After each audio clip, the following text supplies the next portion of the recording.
Welcome to the Heart of the Haven, an education series about domestic and family violence and what we can do to help.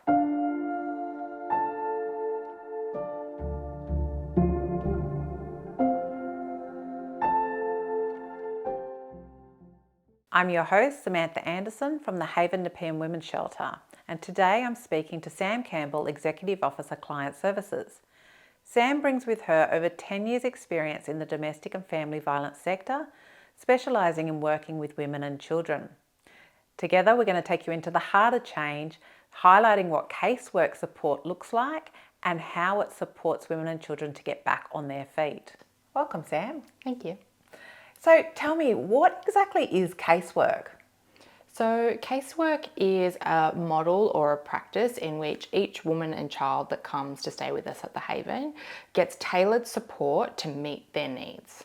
We refer to them as casework plans or casework goals. We've got a 12-week model and a 6-month model, depending which type of service that they're receiving from us.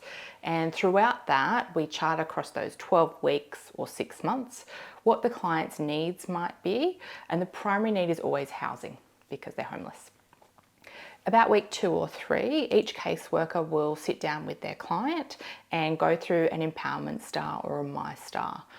What that is an outcomes-based tool where a caseworker and a client can sit down and have a conversation across 9 different areas of their life as to what it is they're feeling that they need to support them to transition out of the service and into more stable and safe housing. That includes things like financial stability, employment, education, housing, safety, social connections, parenting for adult women. For children, it might be schooling based as well. Each family member gets their own individual caseworker and gets it tailored to them and what their needs are. I really like that with the 9 different types, because it's very holistic then in that matter. It's not just focused on one thing particularly. Yeah. So what makes a good caseworker? What strengths do they need to bring to the So the 2 key things for us at the Haven is empathy and advocacy. So given that we work with families that have often experienced trauma and or are in quite a vulnerable place in their life, experiencing an unsafe situation and or being homeless, what we need first and foremost is empathy. We need a worker to be able to go into a conversation with a client from a place of empathy, because with that builds an understanding about what their needs might be and what kind of casework approach might work for them. The second part is advocacy. All of our caseworkers are really strong advocates because that's how you change needs into action, and then we start to get some progress for the clients. Both of those come together really strongly to support a woman in particular, but also children, to understand and gain the confidence themselves as to how to have somebody attuned to their needs, and then the strength it takes to create action to change the trajectory of their life and what they need. And so our caseworkers are always modeling those 2 things for women. And then towards the end of their time, what we usually find is that a client has more empathy for themselves and they have a stronger sense or a strength in advocating for themselves and having a voice in what their needs are, whether that's safety and or employment rights, housing initiatives, those sorts of things. Whenever we do the empowerment stars or the My Stars, they're very much in collaboration with clients. So we get them to have a think about where they think they're at any given point on any given goal. So it's very much focused on their needs, but also their trajectory. Another really key thing is case coordination. So we have a few practice frameworks, which we've talked about in another series of Heart in the Haven. But a part of being embedded in our practice frameworks is to also case coordinate. So whilst each person has their own caseworker, each person is usually part of a family unit as well. So a child has their own case plan, but then they have a role or a part within the family and the plan for the whole family's needs. Same with the adult woman or any young person. We also case coordinate across multiple services. So the Haven alone cannot do casework. A woman might have a housing-based caseworker that might support them. They might have a mental health support worker, a disability peer support worker. There might be specialist services for the children involved, and they might have a caseworker with family preservation or child protection. And so What we do as caseworkers is be able to integrate and coordinate all of those services together so that we're not just doing things in isolation, or we're not all trying to do the same thing. We try and bring it all together and create a really coordinated, wraparound, safe service for the client. Yeah. There's two things I really like about that is one, that the family are all on board working towards one, their own thing, but also what is the best for the family as well, and they're all aware of that. I think that's really a good way of getting people on board and moving towards the same purpose. And then the other thing I really liked about that is that it's the whole community of services that are surrounding them to give them that support and get them back on their feet. So I think that's really critical.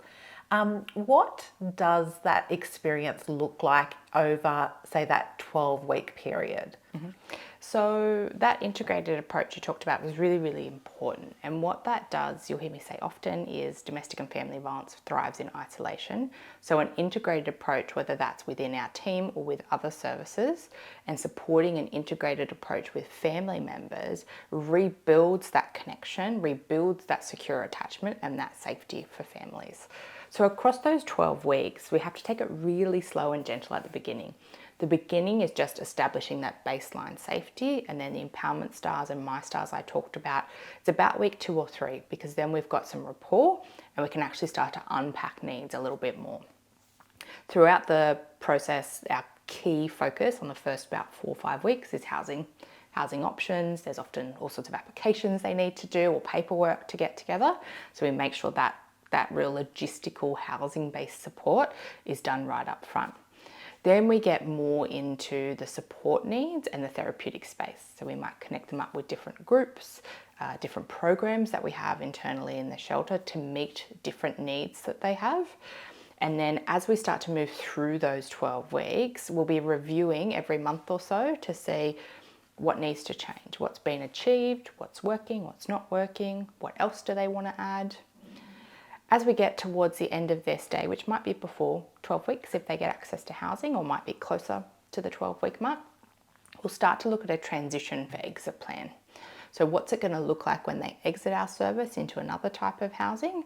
And then we'll connect them up with our outreach support worker who'll continue that support along the line through until they've exited the services and are established and all other supports in place. So sometimes we'll transfer them to other community services that might fit their needs and try and embed them in community. And other times our outreach worker might hold a case plan and work a little bit longer or more intensively with a family in outreach support.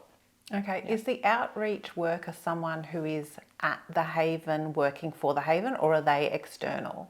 Yeah, so they're our team leaders. Our team leaders carry on the work from internal of our sites and take that through to outreach. You mentioned that everybody gets a caseworker. Are they all the same for the women and children, or do you have differences?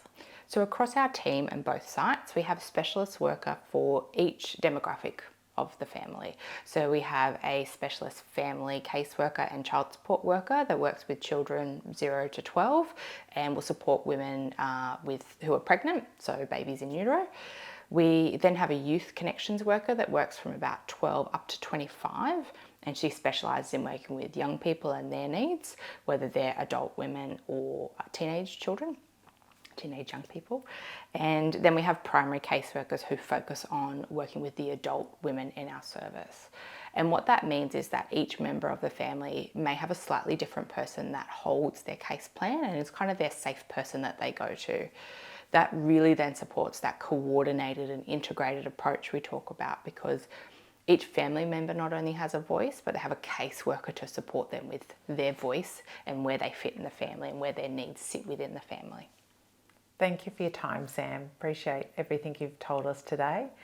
Thank you for watching Heart of the Haven. If you or somebody you know needs help, please visit our website, www.thehaven.org.au.